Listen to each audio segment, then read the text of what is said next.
시편 56편 1절부터 13절까지의 말씀입니다. 구약성경 842면입니다. 시편 56편 1절에서 3절까지의 말씀입니다. 이제 말씀을 봉독하겠습니다. 하나님의 말씀을 경청하십시오. 하나님이여, 내게 은혜를 베푸소서. 사람이 나를 삼키려고 종일 치며 압제하나이다. 내 원수가 종일 나를 삼키려 하며 나를 교만하게 치는 자들이 많사오니 내가 두려워하는 날에는 내가 주를 의지하리이다. 내가 하나님을 의지하고 그 말씀을 찬송하올지라. 내가 하나님을 의지하였은즉 두려워하지 아니하리니 혈육을 가진 사람이 내게 어찌하리이까. 그들이 종일 내 말을 곡해하며 나를 치는 그들의 모든 생각은 사악이라.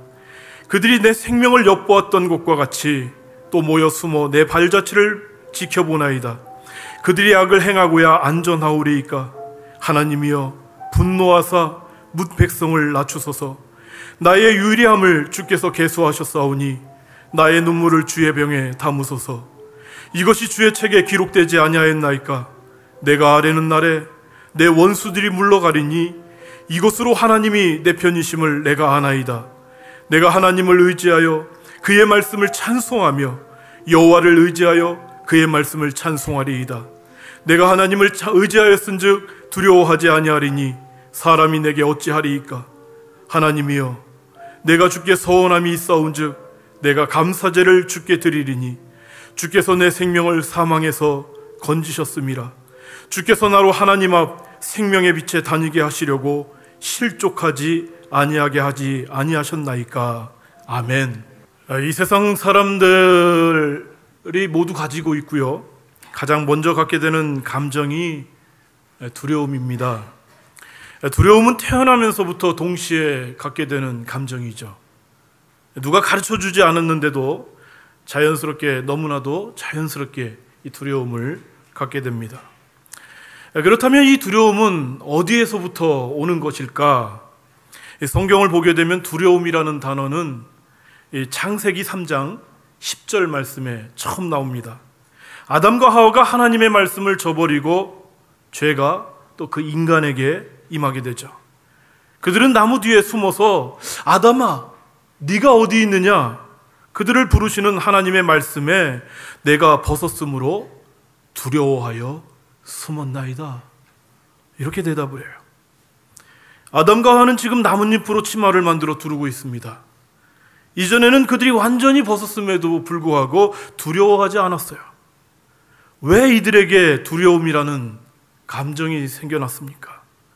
많은 학자들이 이 두려움에 대해서 여러 가지 이야기들을 하지만 성경은 이 두려움의 제1원인을 죄라 말하고 있습니다. 다시 말해서 하나님과의 단절이라 이렇게 설명해줘요.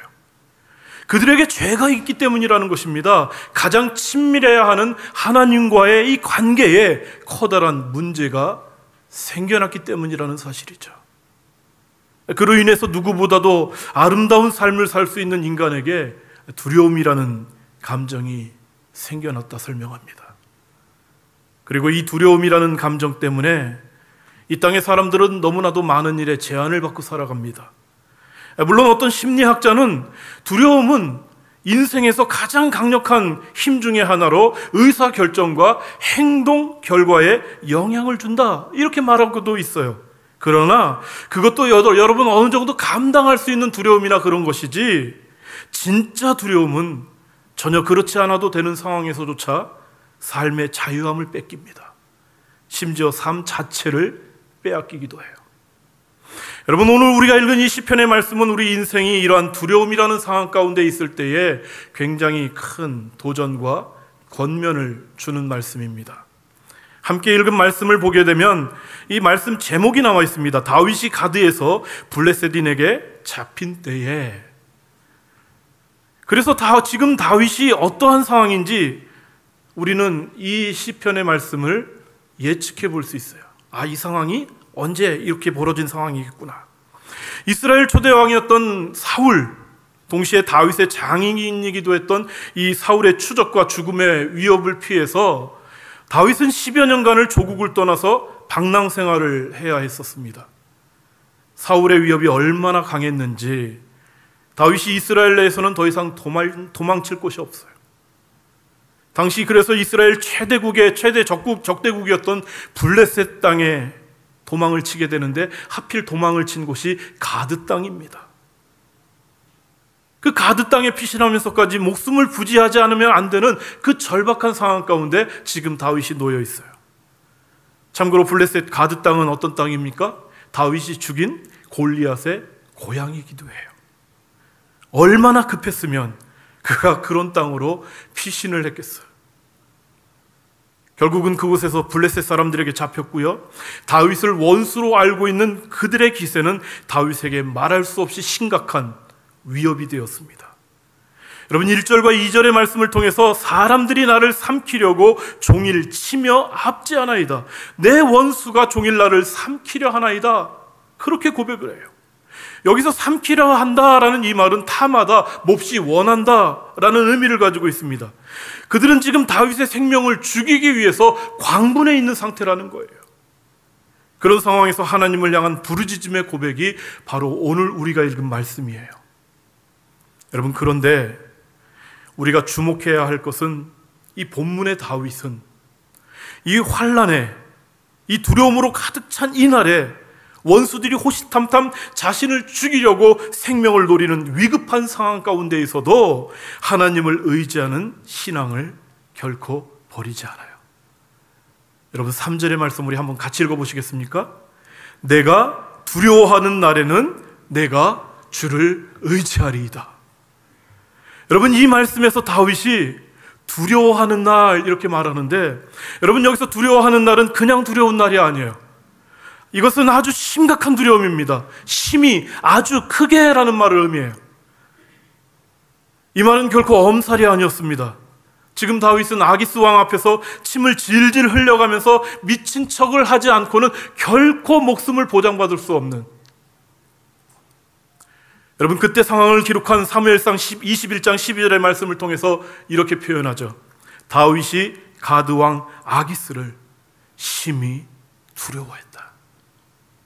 이때 다윗이 경험한 두려움은 아마도 인간이 경험할 수 있는 가장 어려운, 가장 심각한 두려움이었을 거예요. 예전에 언젠가 보았던 드라마에서 사형수가 사형장 앞에서 부들부들 떨면서도 폼은 아주 근사하게 잡고는 나 떨고 있니? 그랬던 대사 기억나십니까?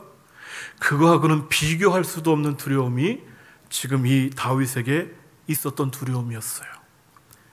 그런데 다윗은 그러한 상황 가운데에서 내가 주를 의지하리이다 이렇게 고백합니다. 이 말씀에서 의지한다라는 이 말, 믿다, 확신하다, 담대하다, 안전하다라는 말을 가지고 있어요. 두려움이라는 말과는 완전히 반대가 되는 말입니다. 그런데 이 말에 또 하나의 의미가 있는데 어디에 꼭 매달려 있다라는 거예요. 마치 어린아이가 엄마에게 달려붙어 있는 것 같이 완전히 자신을 내어 맡긴 그러한 모습을 말하는 거예요. 그리고 한 번 딱 매달려 있는 것도 아니에요. 계속해서 끝까지 매달려 있는 것을 의미하는 것입니다. 정확하게 말하면 하나님께 대한 계속적인 무한 신뢰를 지금 나타내 보이고 있다라는 표현입니다. 여러분 말씀에서 다윗이 내가 주를 의지하리이다 라고 고백한 것은 지금처럼 두렵고 힘들 때만이 아니라 삶의 모든 상황에서, 요즘 잘하는 말 있죠? 꽃길만 걷는 그러한 상황에서도 계속해서 변함없이 하나님께 붙들려가지고 그 하나님을 의지한다라는 뜻입니다. 하나님을 향한 신뢰가 중단되지 않고 계속된다라는 말이에요. 여러분 그런데 지금 다윗의 상황 가운데에서 이러한 무한 신뢰가, 하나님을 향한 이러한 완전한 신뢰가 여러분 어떻게 가능하겠어요? 시편 3편의 말씀을 보면 다윗이 그의 아들 압살롬을 피할 때에 지은 시가 있죠. 아들에게 쫓김을 당합니다. 목숨이 보장되지를 않아요. 그런데 그런 상황에서 다윗이 뭐라고 고백합니까? 시편 3편 5절부터 6절의 말씀을 보게 되면 내가 누워 자고 깨었으니 여호와께서 나를 붙드심이로다. 천만인이 나를 애워싸 진친다 하여도 나는 두려워하지 아니하리이다. 이렇게 고백합니다. 내가 하나님을 의지해서 하나님을 붙드는 줄 알았는데 오늘 이 시편 3편의 말씀을 보니까는 여호와께서 나를 붙드신다라는 거예요. 그러니까 그러한 상황 가운데에서 자신이 탁 놓여있음을 아니까 아무리 생명의 그 위중함을 느끼는 상황 가운데 있다 할지라도 그게 상관이 없는 거예요. 천만인이 나를 애워싸 진친다 하여도 나는 결코 두렵지 않습니다. 여러분, 이러한 고백이 이해가 되십니까? 오늘 우리의 삶을 돌아보면 이것이 얼마나 어려운 고백인지 우린 누구보다도 잘 알죠. 한국에 있을 때 아들과 함께 프로 축구 경기를 가끔 관전한 적이 있었습니다. 한 번은 서울에 있는 월드컵 경기장에서 지방에 있는 팀과 이 홈팀이었던 서울팀의 경기를 관전하는데요. 스크린에 그날 입장객 수가 딱 찍히더라고요. 3만 몇천 명이 왔대요, 그날. 그런데 지방에서 올라온 팀을 응원하는 사람들은 저쪽 골대 뒤쪽에 자리를 잡고 있는데 한 300명쯤 되는 것 같았어요. 3만 명이 넘는 숫자와 300명이 앉아있는 그 숫자. 여러분, 응원을 하면 어떤 일이 벌어지는지 아십니까? 보니까는 뭐 징치고 꽹가리 치고 북치고 다 해요. 안 들려요. 그런데 3만 명이 한번 서울이라는 함성을 외치는데요. 전 3만 명이 소리칠 때 그렇게 엄청난 위압감으로 다가오는지 그때 처음 알았어요. 만약에 내가 축구장에서 상대팀의 지방팀의 선수가 돼가지고 그 홈팀의 응원을 들으면서 그 3만 명이나 되는 그 사람들이 응원할 때 정말 거기 안에서 경기를 하면 나는 다리가 완전히 풀려서 그냥 경기 포기하겠다, 그런 생각이 들 정도예요. 그런데 여러분, 이 심각한 상황 가운데에서 다윗은 뭐라고 고백합니까? 3만 명이 아니라 천만인이 나를 애워싸 진칠지라도 나는 두려워하지 않겠습니다. 여러분, 다윗의 고백이 얼마나 엄청난 고백인지 아시겠어요? 오늘 함께 읽지는 않았지만 오늘 우리가 읽은 시편 56편의 말씀과 같은 배경을 가지고 있는 시편의 말씀이 있습니다. 바로 시편 34편의 말씀이에요. 이 시편 34편의 말씀은 다윗이 아비멜렉 앞에서 침을 질질 흘려가면서 미친 척하다가 쫓겨나서 지은 시, 이렇게 제목이 나와 있습니다. 시간적으로 보게 되면 오늘 읽은 56편의 시보다 좀 나중에 지어진 시겠죠? 지금은 이 아비멜렉 앞에서, 이 아기스 왕 앞에서 지금 미친 척하고 있는 상황이거든요. 그런데 쫓겨나서 이제 겨우 살아났단 말이에요. 미친 척하다가 그 위경 중에 겨우 살아나와서 그가 하나님께 고백한 믿음의 고백을 보면 이렇게 고백해요. 34편 10절의 말씀을 보게 되면 저는 이 말씀 너무너무 좋아해요. 젊은 사자는 궁핍하여 줄일지라도 여호와를 찾는 자는 모든 좋은 곳에 부족함이 없으리로다. 여러분, 이러한 무한 신뢰가 어떻게 가능하겠어요?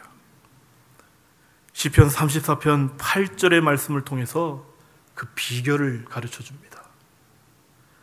너희는 여호와의 선하심을 맛보아 알지어다. 너희는 여호와의 선하심을 맛보아 알지어다. 여러분, 여기서 말하는 이 선하심에 해당되는 말은 토부라는 말을 사용합니다. 모든 좋은 것, 행복한 것을 의미해요. 그런데 이 말이 언제 사용이 되었느냐면 창세기에서 하나님이 세상을 창조하시고 창조된 세상을 바라보시면서 하셨던 표현 있죠. 보시기에 좋았더라. 그게 토부예요. 여러분, 이 말에는 선하심, 충실하다, 아름답다, 존귀하다, 복되다, 좋은 건 다 들어간 거예요. 다윗이 이러한 토부, 다시 말해서 하나님의 선하심을 맛보아 알았다라는 거예요. 하나님이 어떠한 분이신지, 내 삶 가운데 어떻게 역사하시는지 그의 인생을 통해서 실제로 경험해 보니까는 이 엄청난 위경 중에도, 이 엄청난 두려움 가운데에서도 그 상관없다라는 거예요. 하나님을 향한 무한 신뢰, 조금 더 거기에는 흠이 될 수 없다라는 거예요. 왜요? 하나님의 선하심이 맛보아 경험이 되었거든요. 다윗은 이런 하나님, 자신의 인생에 가장 좋은 것들로 만족을 주시는 하나님을 분명히 알고 체험했던, 경험했던 그런 신앙인이었어. 그래서 그는 시편 17편 8절의 말씀을 보게 되면 나를 눈동자같이 지키시고 주의 날개 그늘 아래 감추사 기도하는 것을 볼 수 있어요. 뿐만 아니라 시편 119편 67절의 말씀을 통해서 우리가 너무나도 잘 아는 표현을 하죠. 고난당하기 전에는 내가 그릇 행하였더니 이제는 주의 말씀을 지키나이다. 71절의 말씀을 보게 되면 고난당한 것이 내게 유익이다. 이로 말미암아 내가 주의 율례를 깨닫게 되었다. 배우게 되었다. 여러분, 무슨 말입니까? 다윗에게 역시 고난은 너무나 힘들고 어려운 거예요. 다윗이라고 무슨 구름 위를 걸어 다녔겠어요? 우리와 동일하게 이 땅 가운데 두 발을 딛고 살아가요. 이 땅에서 호흡을 하고 살아가요. 그럼에도 불구하고 그것을 통해서 자신의 삶을 바꾸어 주시는 하나님을 다윗은 너무나도 분명하게 알았어요. 어떻게 해요? 실제로 경험했으니까. 내 인생 가운데 역사하시는 그 하나님의 그 놀라운 것들을 자기가 체험을 통해서 알았어요. 그래서 시편의 그 주옥 같은 말씀을 통해서 고난 가운데 부르짖으면서도, 그 고통 가운데 탄식하면서도 그 고난과 고통의 근원이 어디인지를 깨달았기 때문에 하나님을 간절히 찾는, 그 하나님을 향한 무한 신뢰를 보이는 그 삶을 보여주고 있다는 사실이에요. 여러분, 다윗은 하나님이 어떤 분인지 그 삶을 통하여 철저하게 고백해온 그러한 신앙인이었죠. 그렇기 때문에 하나님을 향한 이러한 신뢰가 가능했어요. 오늘 말씀 가운데에서도 그것을 계속해서 반복하고 있죠. 내가 하나님을 의지합니다. 내가 하나님을 의지합니다. 이 말씀을 한번 가만히 다시 한번 읽어보십시오. 계속해서 그의 삶은 나아진 게 하나도 없어요. 너무나도 힘들고 두렵고 어려운 상황이에요. 정말로 미칠 것 같은 그러한 삶의 상황 가운데 있어요. 그런데도 끊임없이 반복하는 말은 내가 주님을 의지하나이다. 내가 주님을 의지하나이다. 무슨 말이에요? 내가 주님께 지금 착 달라붙어가지고 아예 껌딱지처럼 달라붙어가지고 그렇게 살아가겠습니다. 그런 고백을 하는 거예요.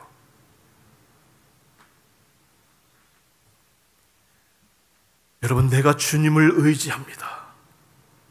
내가 하나님을 의지합니다.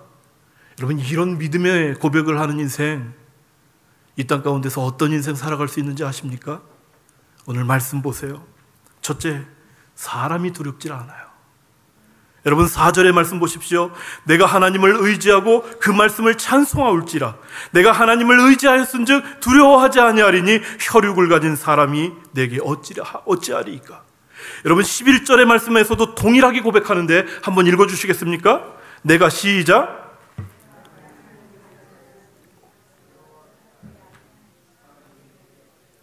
아멘. 내가 하나님을 의지하였은즉 두려워하지 아니하리니 사람이 내게 어찌하리이까.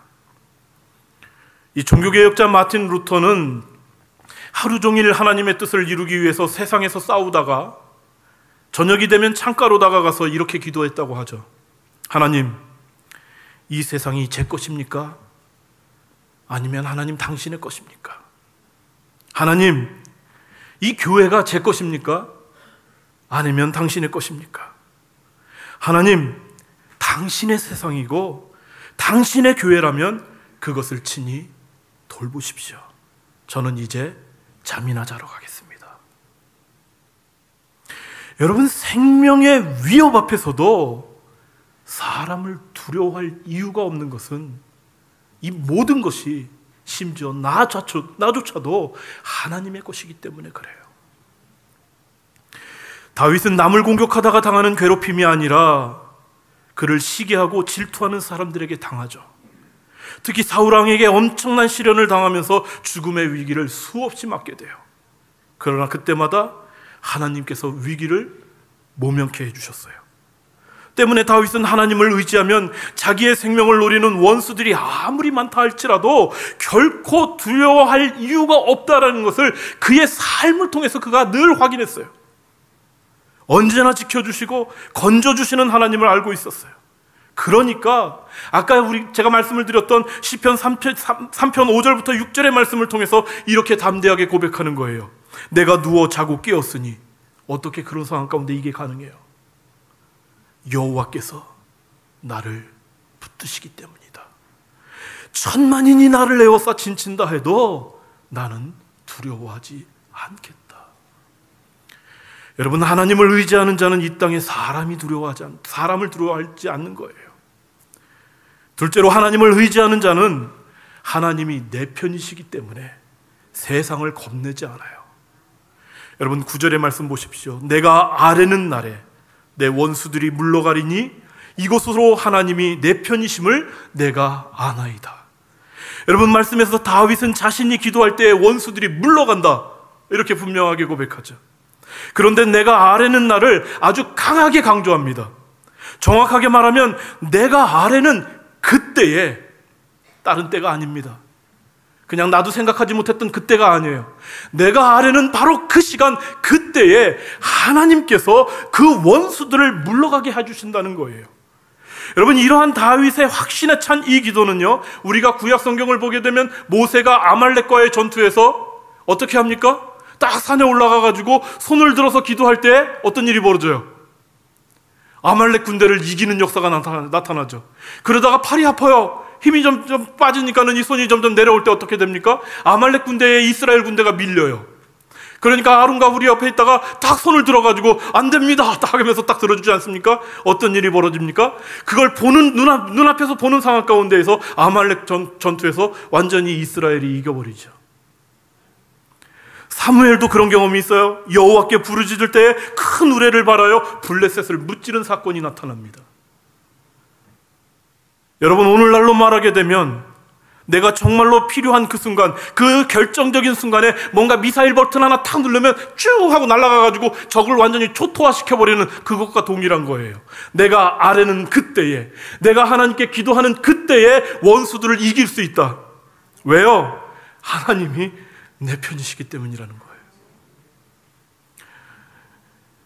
여러분, 세상을 향하여 이런 믿음을 가지게 되면, 세상을 향한 이런 믿음은 하나님이 내 편이심을 분명하게 확신할 때에 이렇게 담대할 수 있는 거예요. 1세기 초대교회의 문서들을 살펴보게 되면은 그리스도인들의 이름 앞에는 티테디오스라는 말을 딱 하나 넣었어요. 별칭이 붙어 있어요. 바울도 티테디오스 바울, 요한도 티테디오스 요한이라고 불렀어요. 이 티테디오스라는 이 말은 결코 염려하지 않는 사람이다 라는 뜻이 있어요. 초대교회 교인들이 이 이름 앞에, 자신들의 이름 앞에 티테디오스라는 이름을 붙인 이유가 무엇이겠습니까? 예수 믿는 사람들은 염려에서 해방된 사람들이라는 것을 세상에 증거하고 싶은 거예요. 수많은 사람들이 지금 원형 경기장에서 짐승의 밥이 되어서 죽어가요. 수많은 사람들이 인간 횃불이 되어서 장대에 매달린 채 그 도시를 밝히는 인간 횃불로 화형에 처해서 죽어가요. 심지어 그것이 남의 일이 아니에요. 바로 내 일이 된다 할지라도 하나님을 의지하기 때문에 세상을 두려워하지 않는 나는 티테디오스입니다. 세상 앞에 당당하게 내세웠던 거예요. 여러분의 이름 앞에도 티테디오스를 붙일 수 있기를 축복합니다. 결코 염려하지 않는 사람으로 이 세상 한가운데에서 담대한 믿음의 삶을 살아갈 수 있기를 원합니다. 그런데 오늘날 많은 크리스천들은 완전히 반대의 삶을 살아가지 않습니까? 교회 안에서는 큰 소리를 쳐요. 그러나 세상에 나가서는 꼼짝도 못해요. 완전히 반대가 되어버렸어요. 이것처럼 부끄러운 일이 없어요. 여러분, 앞으로는 교회에서 큰 소리 치고 싶으시면은요, 세상에 나가서도 좀 큰 소리 치다가 오십시오. 그래서 앞으로 우리 약속의 교회에서 아직까지 그런 분을 제가 못 봤지만은 혹시라도 큰 소리 치는 분이 있으면은 아유, 세상에서 큰 소리 치다 오셨나 봐요? 이렇게 물어볼 거예요, 제가. 여러분, 우리 눈에 보이지 않아도 하나님 살아계세요. 아멘이십니까? 하나님을 의지하는 믿음으로 세상을 겁내지 말아야 돼요. 왜냐하면 하나님이 내 편이시기 때문에 그래요. 다윗이 골리앗을 향하여 나아갈 때 하나님의 이름으로 하나님의 이름을 의지하는 믿음으로 나가니까 두려움의 대상이 되었던 그 골리앗, 그 세상도 쓰러지는 거예요. 하나님이 다윗 편이기 때문이었습니다. 마지막으로 하나님을 의지하면 우리는 하나님 앞 생명의 빛에 거하게 되는데요. 여러분 13절의 말씀 우리 한번 같이 읽도록 하겠습니다. 주께서 시작. 주께서 나로 하나님 앞 생명의 빛에 다니게 하시려고 실족하지 아니하게 하지 아니하셨나이까. 아멘. 여러분, 우리가 믿고 의지하는 하나님은 어디에 계십니까? 우리의 시선이 닿지 못하는 곳에 하나님이 계십니까? 그분은 우리 앞에 계세요. 우리의 삶은 또 그분 앞에 존재해요. 예배드리는 이 순간에도 주님이 우리와 함께 하세요. 우리의 상한 심령을 만져주시고 고쳐주시고 위로하시며 우리와 함께 하시는 분이 바로 우리가 믿는 하나님이세요. 여러분, 하나님께서 보고 계심을 기억하시길 원해요. 우리 생애가 하나님 앞에 있음. 지난 금요일에도 이 말씀을 전했는데요. 우리는 코람데오 하나님 앞에 있는 존재들이에요. 그러나 안타까운 것은 대부분의 신앙인들이 하나님이 코람데오 우리와 너무나도 가까이 계심에도 불구하고 그 하나님의 임재를 경험하지 못해요. 오늘 우리가 예배를 시작하면서 우리는 임재라는 하나님을 향해서 찬양을 했어요. 하나님의 임재가 이곳에 있다는 것을 우리는 확신하면서 그 찬양을 드렸으면 좋겠어요.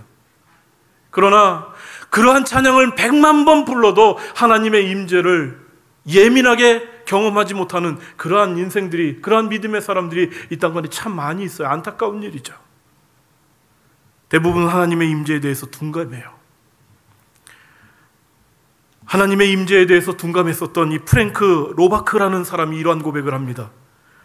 나는 과연 하나님의 임재를 느끼며 그 친밀감으로 나의 삶을 살아가고 있는가?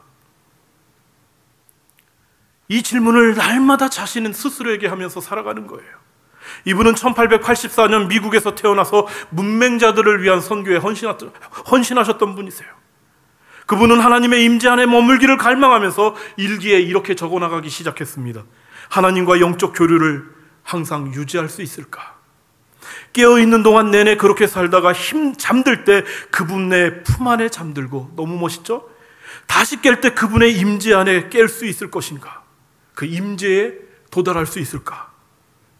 항상 그분의 뜻을 행할 수 있을까? 항상 그분의 생각으로 생각할 수 있을까? 하나님이 언제나 내 마음에 거하실 수 있도록 생각의 흐름 속에 시시각각 주님을 다시 불러드릴 수 있을까? 남은 인생을 이 질문에 답을 찾는 실험으로 삼겠노라. 일기에 이렇게 썼어요. 그는 하나님과의 끊임없는 교제를 갈망하면서 성령 안에서 머물기를 늘 스스로 연습을 했다고 해요. 6개월이 지났습니다. 그의 일기에 이런 일기가 기록됐어요. 매 순간 나는 하나님을 느끼고 있다. 다자기를 두드리는 손가락도 하나님이 인도해 주신다. 하나님만이 나를 이해할 수 있다. 하나님만이 모든 것을 아신다는 것을 깨닫고 나니 하나님과 나 사이가 얼마나 더 가까웠는지, 이제 하나님은 더 이상 내게 낯선 분이 아니다. 온 우주에서 하나님은 단 한 부분도 낯선 데가 없는 유일한 분이다. 너무 멋있는 고백 아니겠어요? 저는 우리도 이 땅 가운데에서 하나님이 우리와 함께 계시다는 이 하나님의 정말 현존하시는 그 놀라운 것들을 우리 인생의 삶 가운데 경험했으면 좋겠어요. 그래서 여러분, 우리가 한 걸음을 탁 내딛는 발걸음, 내가 혼자 걷는 것이 아니라 그 발걸음이 주님과 함께 하는 발걸음이기 때문에, 우리 어르신들 지금 허리 아프고 다리 아프고 그러면 걷는 것 자체가 힘들잖아요. 그런데 하나님이 지금 주님이 나하고 한 걸음을 딱 내딛었어. 얼마나 감격이 되겠어요, 이거 자체가. 여러분, 우리가 한 호흡 한 호흡 내쉬는 숨결까지도 나 혼자서 이렇게 숨을 내쉬는 것이 아니라 내 숨결 가운데 우리 주님의 호흡이 있었으면 좋겠어요. 여러분들이 잠에서 깨는 동안에, 잠에서 깰 때에 여러분들이 눈을 뜬과 동시에 세상을 바라볼 때 여러분들 혼자만 이 세상을 바라보는 것이 아니라, 그래서 세상 바라보면서 야, 이 어려운 세상 어떻게 살아갈까, 이것 때문에 염려하는 것이 아니라 주님과 함께 눈 뜨고 주님과 함께 바라보는 세상이기 때문에 좀 달라 보이는 세상이 됐으면 좋겠어요. 얼마나 멋있겠어요. 그런데 말씀 보십시오. 우리는 실제 그러한 인생을 살아간다고 다윗은 자신의 삶을 통해서 경험했기 때문에 그걸 우리에게 분명하게 선언해 주는 거예요. 하나님의 사람들은 그런 인생을 이미 살고 있다는 것을 우리에게 말해주고 있는 거예요. 그런데 동일한 하나님을 믿고 동일하신 하나님을 향한 신앙의 삶을 살아가고 있는데 왜 우리에게는 그러한 일들이 없을까? 다윗은 언제나 자신의 생애가 하나님 앞에 있음을 확신하며 하나님을 의지해요. 언제 어디서 어떤 상황에 있더라도 자신이 하나님 앞에 있음을 확신합니다.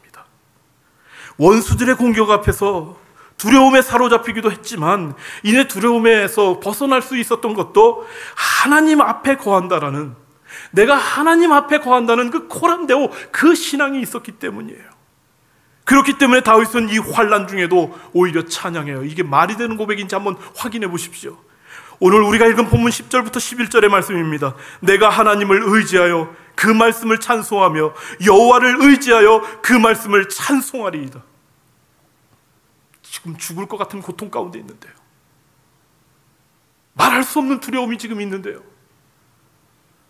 어느 정도가 아프고 어느 정도 두려워야 찬양도 하지 않습니까? 이 절박한 상황 가운데서 어떤 찬양이 나오겠어요? 그런데 내가 하나님을 의지하여 그 말씀을 찬송하며 여호와를 의지하여 그 말씀을 찬송하리이다. 내가 하나님을 의지하였은즉 두려워하지 아니하리니 사람이 내게 어찌하리이까. 여러분 기억하십시오. 하나님을 의지하는 사람은 함께 하신다고 약속하신 말씀을 붙잡고 살아가는 거예요. 오늘 우리에게 다윗을 통하여서 들려주신, 다윗의 고백을 통하여 들려주신 이 하나님의 말씀을 붙드십시오. 기도할 수 없는 상황에서 기도할 수 있습니다. 찬송할 수 없는 상황 가운데서도 우린 찬송할 수 있어요. 상황이 절망적일수록 우리는 하나님을 더 의지하며 나아갈 수 있는 거예요. 이게 다윗이 되었다면 이 땅을 살아가는 우리도 되어야 되는 그 믿음의 삶이 바로 이러한 삶이라는 거예요. 내 깊은 한숨, 내 눈의 눈물을 아시는 그 하나님을 우리는 믿습니다. 모든 삶이 하나님 앞에 있는 것을 알기에 여러분 우리는 더욱 하나님을 의지할 수 있어요. 하나님을 의지했던 이 다윗의 고백이 저와 여러분 모두의 고백이 되기를 원합니다. 내가 두려워하는 날에는 내가 주를 의지하리이다.